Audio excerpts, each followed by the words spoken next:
This is Jonathan Ferguson, the Keeper of Firearms and Artillery at the Royal Armouries Museum in the UK, which houses a collection of thousands of iconic weapons from throughout history. And I'm your host, Dave Jewett. Today, we're taking a look at an absolute classic and breaking down some of the weapons of Killzone. In my head, Killzone is World War II stormtrooper-looking dudes with glowing red goggles and something like an MG42. So this supports my thesis of chopping bits of real guns to create new ones because, in fact... He's going to do the thing that I thought he might. He's doing the thing. There is a longer extended edition of this episode over on our Patreon if you want an even deeper look into the Helghast and UCA arsenals. Link in the description below for that. But without further ado, I'll throw it over to Jonathan.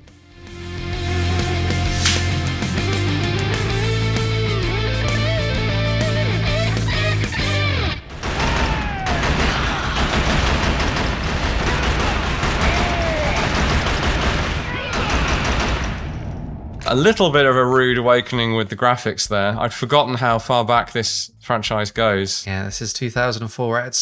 Even for 2004, I remember Killzone not running the best on PS2. It did what it could with the hardware, and it was very ambitious. Yeah, that's not... It sounds like I'm being mean about the graphics, but it's just an acknowledgement that this is... this was a period when every year you were still getting something new and dramatically improved from graphics. Now, this thing, so we've got jungle taped mags. Fine, I guess. Seems a bit like for ostensibly sci-fi, jungle taped mags seems a bit weird, but then I guess that this is sort of semi-apocalyptic. So the story is it's off planet. So the Helghast are like mutated humans. We've colonized other planets, and now there's sort of an interplanetary divergent human war. And the original design intent was this was sort of meant to be... It was inspired, at least with the enemy, it was inspired by the... First World War, Second World War.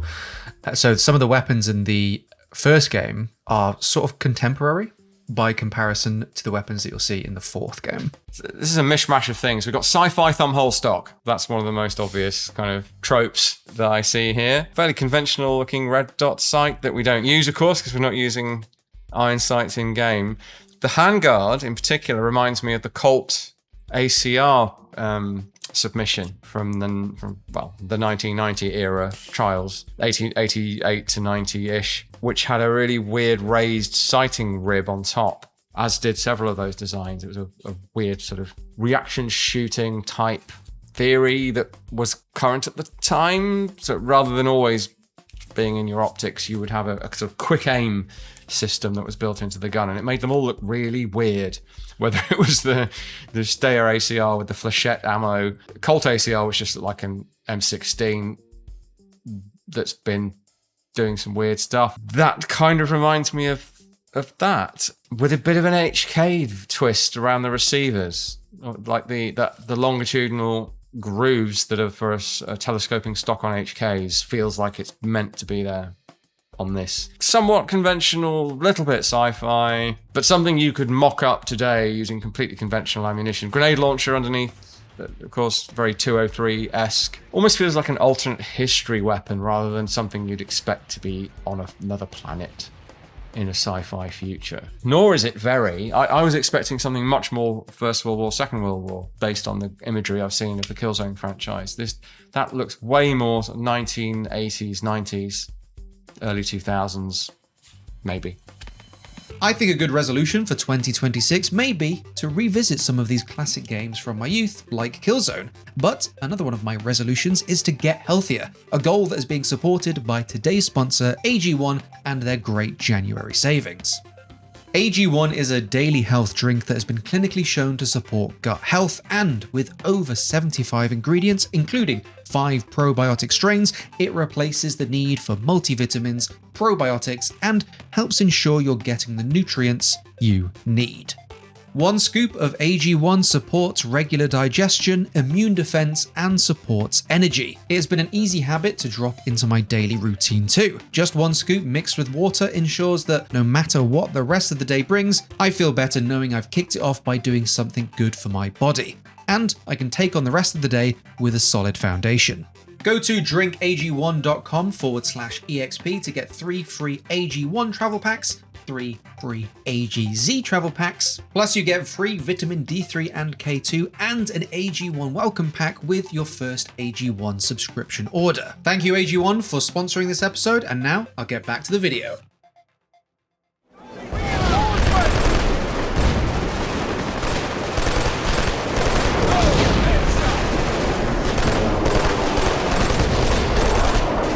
And we're rolling into Killzone 2 with a much more on-the-nose AR-15 version of the design. You'll even be able to see the forward assist when you reload. Yeah, you can see the receiver shape, but then absolutely cursed because we have built into the buffer tube is like a secondary upper receiver with an ejection opening and a cover and a magazine well, and I don't see how that could work. The optic, which looked like it could be something sci-fi in the first game, is now just a straight up EOTech. Flash suppressor looks very, well, like something you'd find on an AR, or perhaps the G36 three-prong grooved version.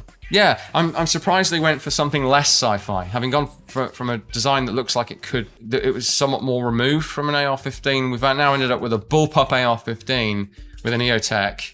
I don't know about that. I mean, I do think there are a few features of a firearm that kind of clue people in who aren't necessarily that au fait with this stuff. One is magazines. A classic AK mag is always people home in on that and say that's therefore an AK. And pistol grips, I think, as well. Here we've got the A2 pistol grip with the finger bump on it. That even if you're not that up to speed on AR pattern rifles, that's a very prominent feature where you might go, oh, that looks like an M16. Slightly surprising choices.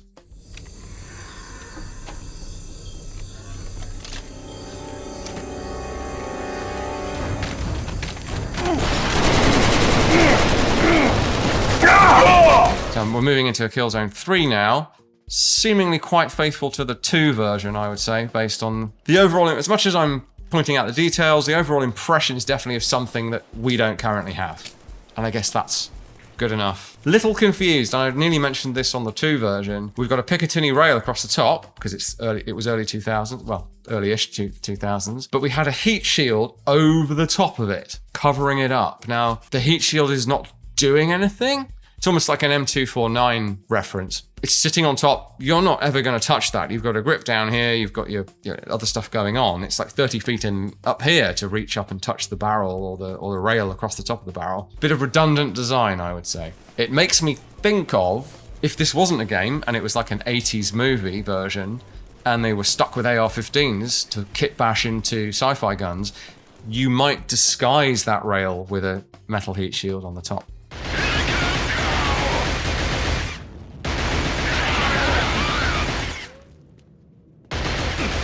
This is the Helghast's weapon. We saw a version of this in Helldivers 2. This is one of the weapons that was ported over. Yeah, I was dumbly racking my brain there, thinking, where have I seen this before? That will be why. You might feel a bit of a G36 vibe to the way that carry handle sight integrated optic situation is arranged. The barrel shroud forward receiver extension type situation feels a bit MG42, which is maybe a spoiler for what I'm probably going to see later. The funny thing is, overall, it does kind of resemble, as you have suggested, something from a later period. So this is not based on this. There's no physical way that's happened without a certain variant of DeLorean. But let's show it, because it does end up resembling, probably because of that G36 heritage that the HS product VHS2 has, for This Is It, the K2 version, the shorter version, ends up resembling the Croatian VHS2 or K2. In fact, if there's ever an even shorter version, which I don't think there is, it'd have to be, couldn't be much shorter than this because the gas block's right here, but that would look even more on the money. Now, the big difference, though, is that it doesn't have the integrated, and never has had it, or maybe a couple of the G36 derived early prototypes did. It doesn't have the integrated optic. So the silhouette's quite close, but really not much of the detail is very close. But if this is at its heart a bullpup G36, apologies to those of you who love the VHS2, I think it's good too. But if we accept that that's kind of where the design process started, at least, it would make sense that we've got a game, I would guess, and this is a guess, taking the G36 as some of its inspiration, mashing that up maybe with an MG42 or perhaps the Amelie, but probably not. And then in parallel to this, later on, HS Product doing something that's a little bit similar. So convergent design. It's funny you mentioned the G36 because there are smaller nods on other weapons that I think that they have pulled from the G36 line that we'll look at later. One of the details that I really like is because these Helghast weapons, most of them use a type of helical mag, and this one is in the rear. On the HUD, the layout of the rounds represent a helical magazine, which is really nice. Oh yeah, I didn't notice that. Yeah, if you didn't know that it had that magazine, you would assume that was an indication of maybe belt feed. But yeah, they are kind of in a spiral.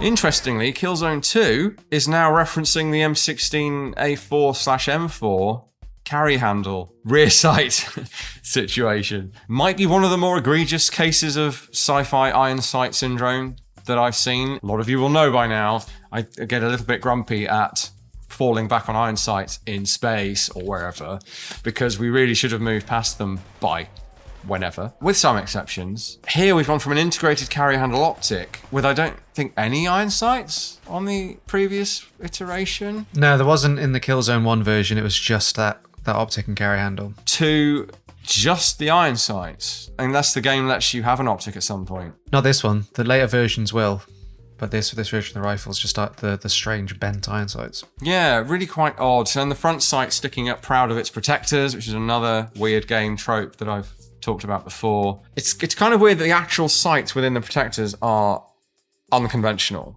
because the rear sight assembly from this is so much like the real M16 equivalent. It's kind of distracting.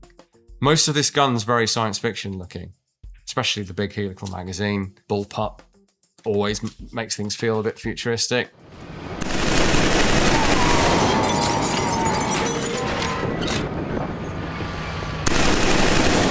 Take cover. Helghast up on the balcony.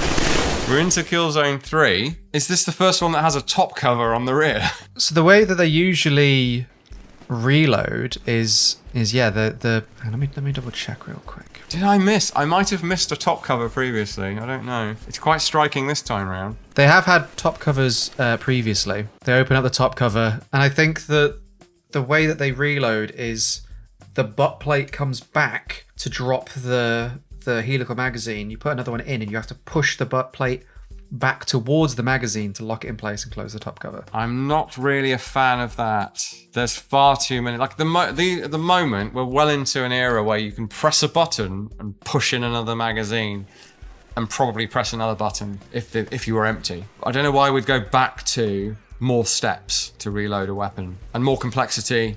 Complexity equals weight and cost, usually as well. It might look interesting or cool on screen, especially to involve the butt plate, which you can't really see on screen. That's an odd design choice, I think. And yeah, a top cover on a...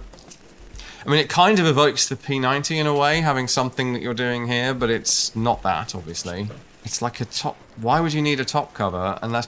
If the drums were not helical mags and were actually containers for belts, then you might need a top cover or something similar to that. As this stands, I'm not seeing why it's needed, and underneath the top cover is just gun. There isn't a feedway, seemingly. I'm not really clear on how the feed is supposed to happen there. Reloading.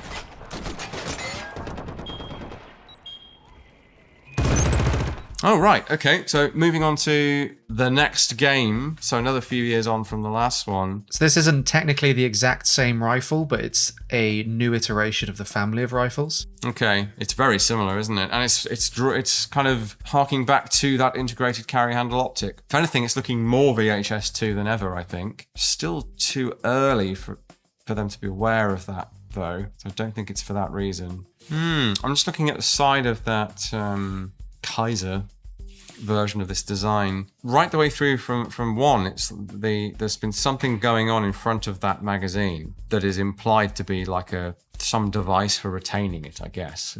Kind of a complicated, ribbed-looking. I wondered if it might be in 1. It almost looked like it was a separate magazine for some other type of projectile. It's not. It's part of how the magazine is somewhat hand-wavedly retained. That's there on this as well. But from the side view, I'm almost getting FAMAS G2 vibes with the knuckle bow grip and the way the ejection port and the bolt are sort of portrayed there.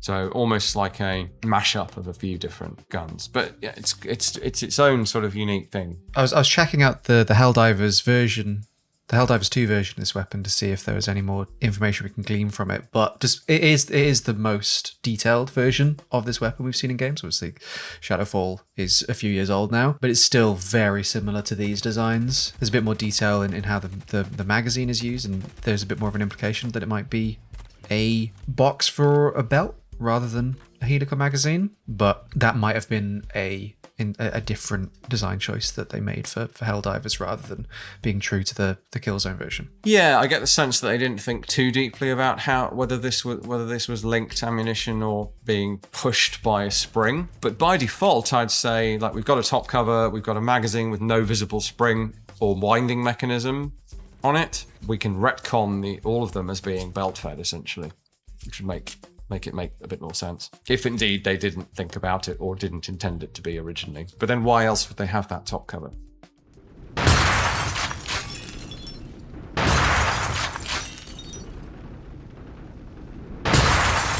I think undeniably, like, we have a lot of sort of debates and discussions with ourselves and in the comments sometimes about, well, this is definitely based on this. Oh, is it though? Because it's quite different. This one's an interesting one because it's actually is very different from the weapon it's inspired by, but just as clearly inspired by the StA-12.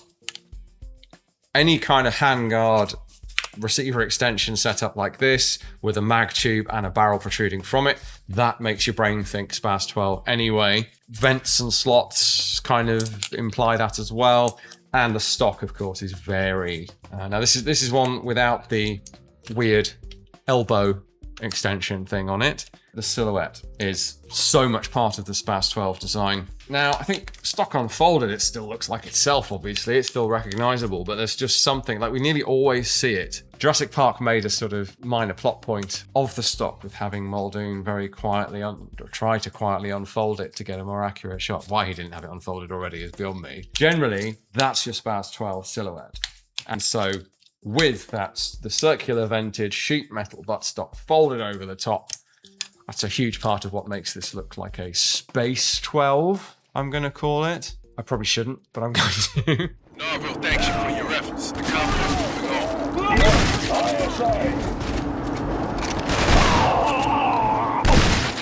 on. Pretty good, Sam. So next game, and we've not changed too much.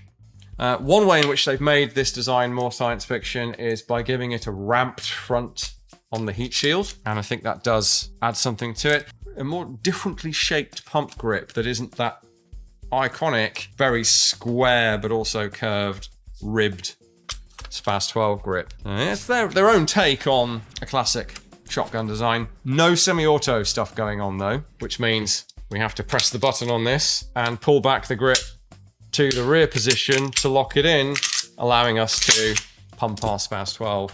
Kind of weird that they've made the stock look absolute, almost bang on now for a StA-12 stock, because the rest of the gun's still abstracted from that. So this almost looks like a different gun with the StA-12 buttstock slapped on it. If you're wondering what I'm getting at, like, it doesn't look that much different. Well, look at this reinforcing pressing here. That's on there perfectly. I mean, they're not bang on, but the rivets and pivot pins that are on the butt pad are much closer to the real thing. I say the real thing. Again, it is quite different in almost every respect. If you swap that stock for any other type of stock, yeah, you might go, oh, they may be thinking of a StA-12 there. You would be on quite shaky ground, I think, proving that. Then again, that vented heat shield is still there. Having the stock folded, of course, means no means of aiming. There is no way, unless you're looking over the top of the gun and at a close range. Well, what's funny is that the Killzone 1 version of this weapon had a channel in the buttstock that was like cut out to imply that you could aim through it, and then the Killzone 2 version, the rubber is just there and in the way. Yeah. It's like that. In making it more faithful to the Spaz butt, they have, in theory, created a problem. In practice, not a problem, because you don't use the iron sights, or not iron sights. I did notice, though, that what should be the sort of housing for the detent for the buttstock there has a divot in it, like they were thinking that you'd still be able to look through a U-shaped cutout here to pick up your front sight. But they don't line up. Not a problem, because you don't ever actually do this, but just kind of second guessing the design there. Got 14, maybe 15. Oh, fuck me! Engaging! Captain Narville, we're not gonna make it on time. You are going to make it. Man down! Man down! And for Killzone 3, so we already had I guess it's a flashlight on the left side in 2, and that's still there on 3. We now have a red dot sight and a Picatinny rail, and we've lost our iconic buttstock. Is that because it's unfolded, or because it isn't there?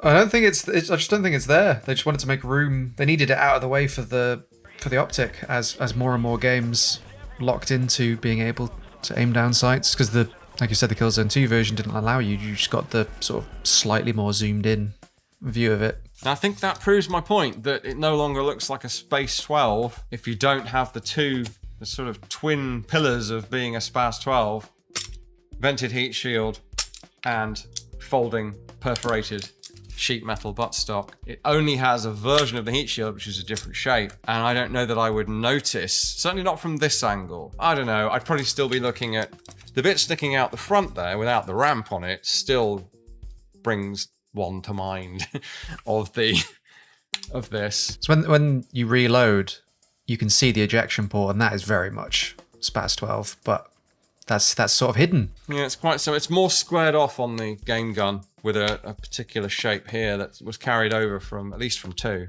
from what I've just seen.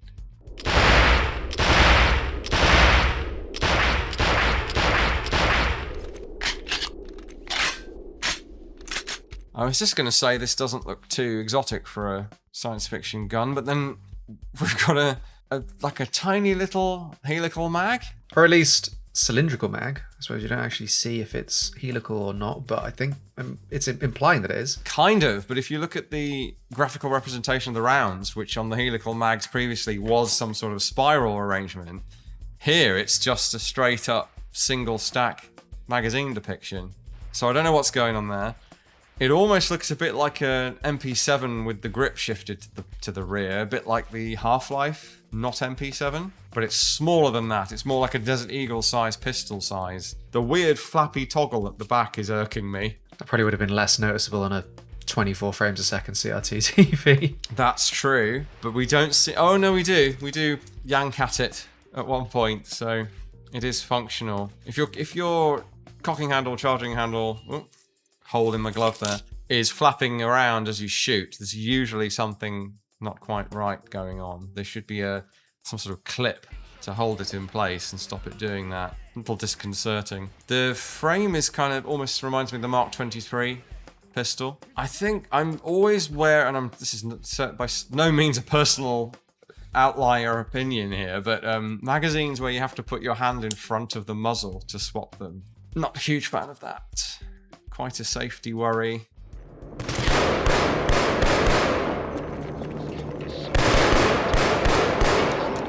This is technically a different weapon, but as you can probably tell, same family of pistols. This is meant to be the replacement of the previous pistol. It's a bit clearer, I guess, how it's supposed to work with a bolt inside an upper receiver rather than a slide. I mean, taken as read, that's how the first one has to work, but we can see more of what's going on here. And having paused, I can confirm that in 2009 they were dimpling their primers.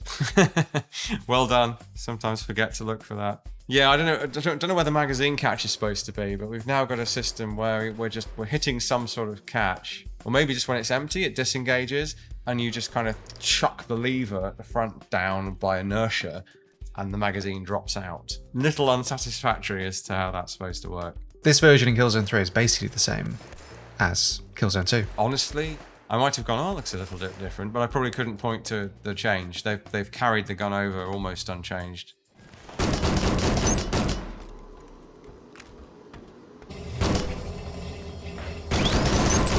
Yeah, the next pistol in the family, the StA-19. Yeah, that's looking substantially different. You can start to get a sense that in Killzone and Shadowfall, they're going more sci-fi than trying to make something a bit gritty, a bit more quote-unquote realistic. It's pretty close, but they've changed kind of every angle on it.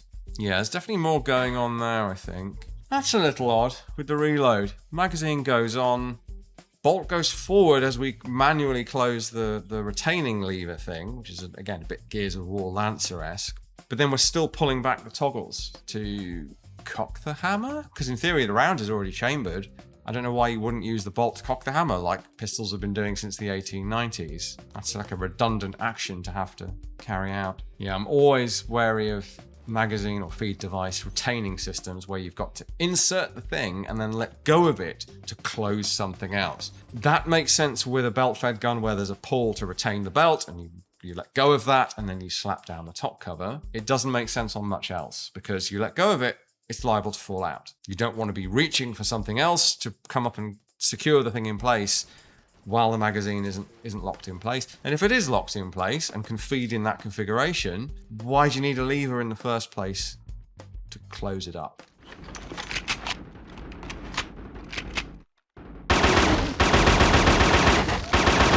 That's a mashup, isn't it? So the M66 SMG, yeah, I don't know, almost like a Desert Eagle bullpupped with a piece of Ingram receiver sort of chopped off, bent and slapped on the back of it. That Cobra logo is very reminiscent of the Cobra logo. Cobra being a portmanteau of Cobra and Manta Ray, by the way, and the actual logo that's on the side of Ingram submachine guns is meant to be a hybrid, kind of a chimera of a Cobra and a Ray. Very strange. As predicted, they've taken some design cue from a pistol slide with the vertical serrations that are there to allow you to cock the weapon. But on this, that doesn't move. It has a secondary fire that fires one shot and it is much quieter than firing it on automatic. It's probably the most authentic suppressed shot for like the 2004 era, because the normal use is just like pew pew pew, and then the stealth mode that does more damage in one shot that you're meant to use to take down targets. It has a really nice just thump thump thump. For 2004, it did an admirable job for a suppressed sound effect. Maybe a little too quiet. Also unclear as to how you would switch between more powerful, loud, like the implication there is subsonic versus supersonic rounds, but unless you just rely on your supersonic round being in the magazine in just the right place, such that when you need it, it's there to be chambered. You can't switch rounds like that on the fly. I'm always going to prefer game mechanics that are based on reality, of course. Where it falls down, of course, is that the subsonic quieter shot that alerts the enemies less wouldn't be more powerful, it would be less powerful. The two are a contradiction. Taking fire!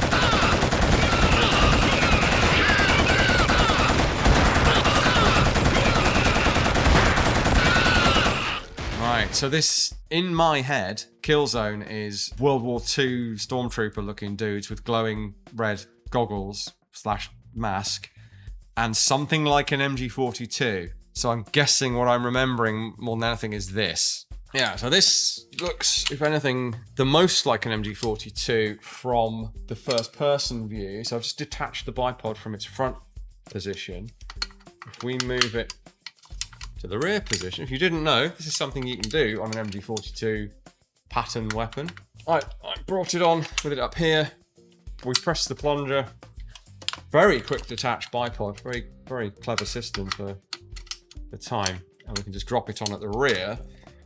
Why would you do that? It allows you to be able to traverse and engage targets a bit more easily. You want it up at the front for ultimate stability for the traditional kind of light machine gun role. This obviously being a general purpose machine gun. But anyway, if we put it in the rear position and we fold up the legs like that, we get quite a similar first person view to what's on screen. Not super close, but closer. Although, the bipod legs look to me more like M60 bipod legs with the vented sort of wings on them. It's actually quite different to an MG42. Strictly cosmetic bipod, of course. Cases ejecting from the side rather than out the bottom, and really a very different rear setup. The only thing really tying it to the MG42 is that heat shield, or on the real MG42, that's your receiver, essentially, or a substantial part of it sticking out the front there. And it's really there to facilitate the quick change barrel setup for when this thing is used at its high sustain rate, or sustain, and its high rate of fire.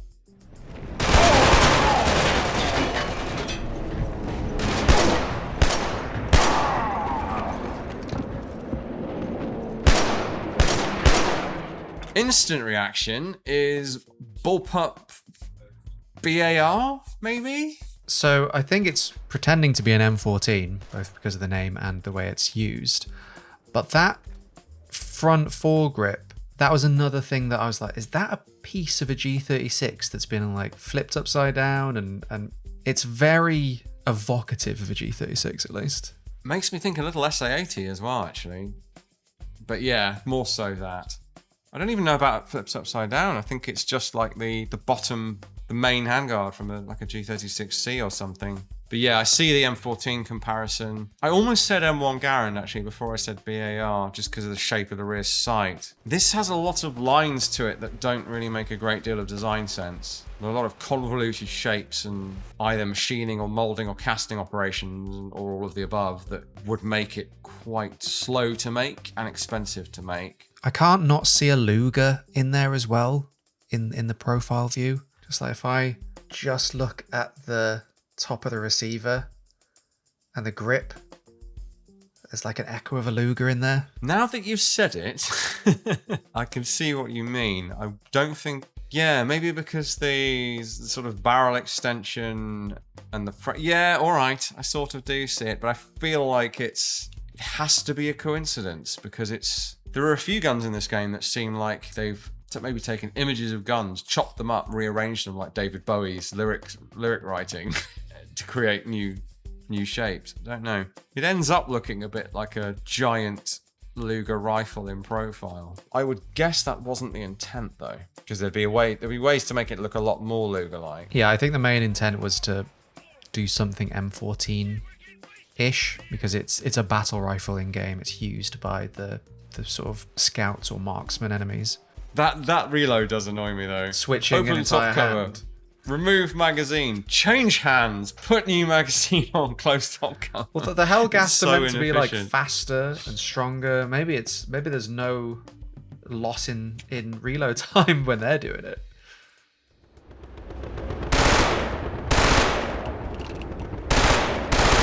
Yeah, so this supports my thesis of chopping bits of real guns to create new ones because, in fact, He's going to do the thing that I thought he might.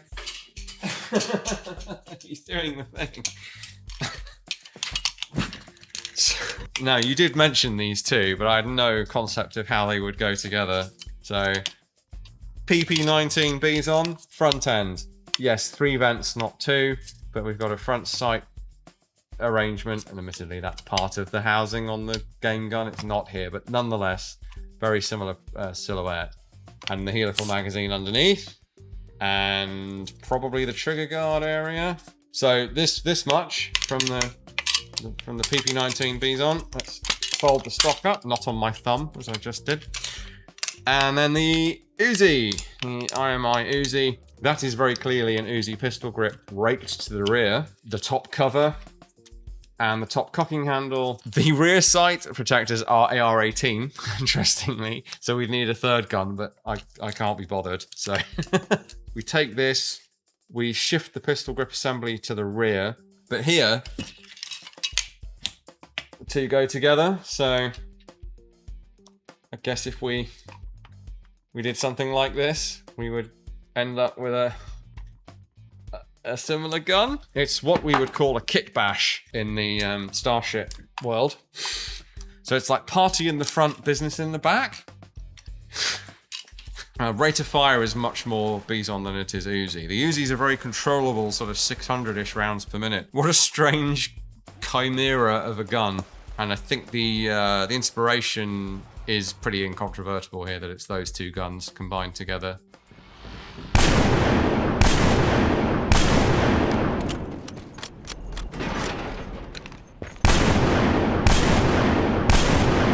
Ah, that's a cool design. Triple-barreled shot pistol. The barrels revolve, and I've only just noticed that. I didn't notice it in gameplay. Oh, do they? Why? We've had this before, where the whole barrel cluster of however many barrels revolves, when actually it could just stay put. Now, the reason to do it is if you have a trigger mechanism with a single firing pin, of course, just like any other revolver, and you're revolving the chamber into line, firing that, then the next one, and the next one. But for 3 shots, and given how bulky the receiver is, the frame, it would be perfectly possible to engineer a system that has 3 firing pins. Or a single rotating firing pin like a Lancaster pistol, which would mean you then don't have to have the complicated and potentially unreliable mechanism of a whole set of barrels turning. I can see why they wanted the aesthetic appeal of it rotating. So really, it's a 3-chamber pepper box revolver. It's a good fit for the universe. The latching mechanism seems maybe a little, I don't know. The latch goes over the top. There could be enough strength there. Weak point of any break-open design is the latch. Partly why 19th century shotguns went through so many different iterations of latching and lever or opening mechanisms. There's a bewildering array of different patents for exactly that reason. Everyone's trying to do the best version of a break-open mechanism. Adds to my theory that no matter how far into the future you go, no matter how sci-fi your universe, you will find a way to introduce a double-barrel shotgun. Or triple, in this case. Well, what's one better than 2?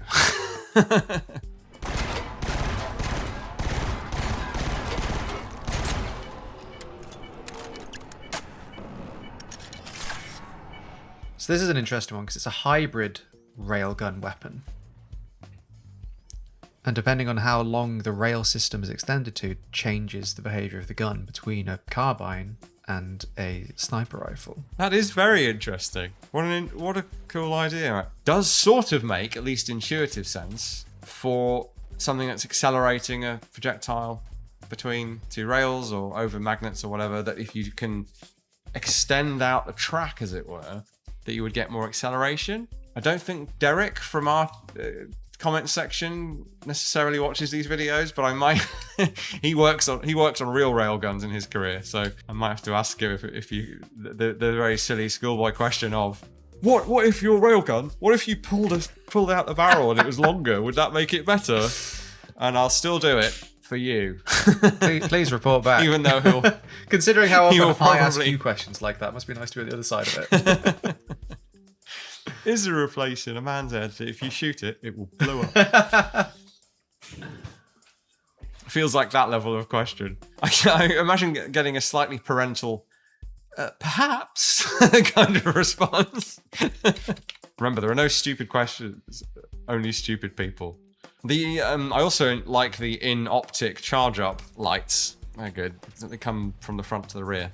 So what practical advantage does having the shorter version give you? Does it just speed up rate of fire in this, I'm guessing? Yeah, you get like a burst effect, and every round is a singular round from the magazine. But when you charge up the sniper version, it fires multiple rounds all at once to create that scaling damage effect. So it's also easier to manage your ammunition. Whereas the real world advantage, if such a thing were possible, would probably be more about overall length, portability. But I don't know, I guess maybe if it's not just acceleration, but somehow it could increase the delivery of power. Yeah, again, intuitively, it seems to me that if you could extend it, you'd get more powerful shots that would take longer to accelerate. So I can sort of see what they're going for. But the bit the game can't really simulate in that time period anyway is the advantage of a shorter barrel. It's not actually a barrel.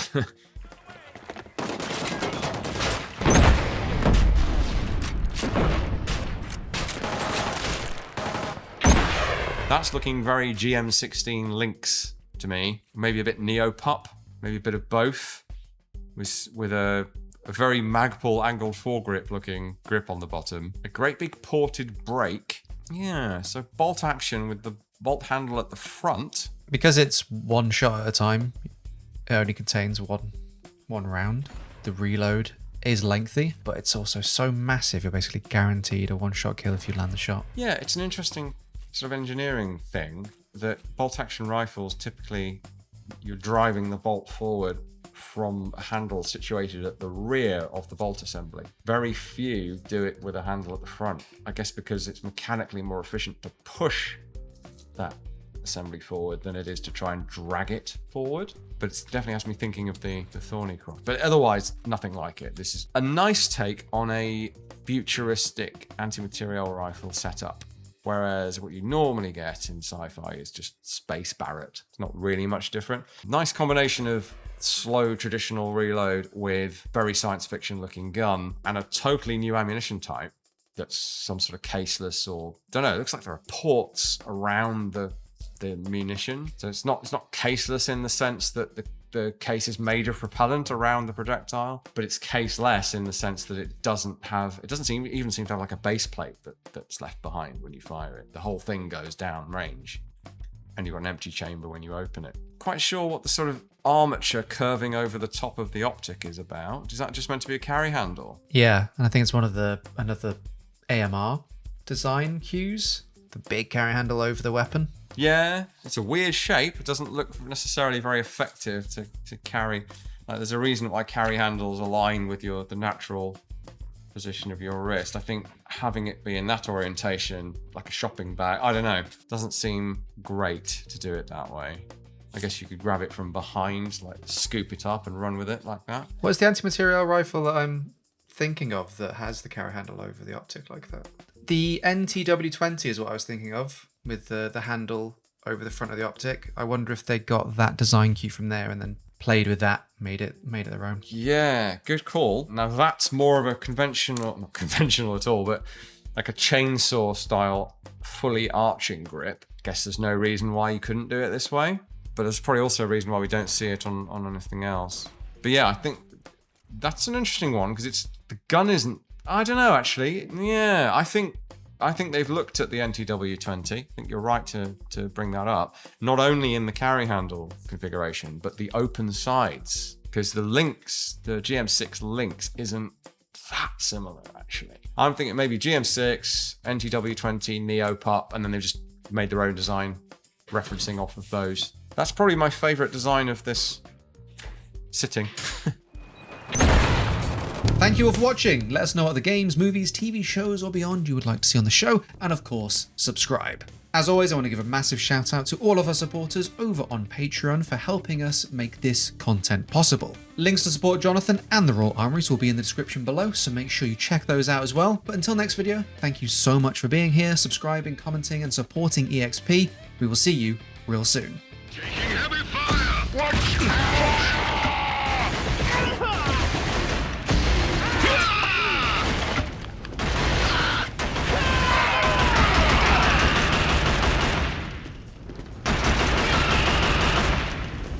We'll secure the area. You go on ahead.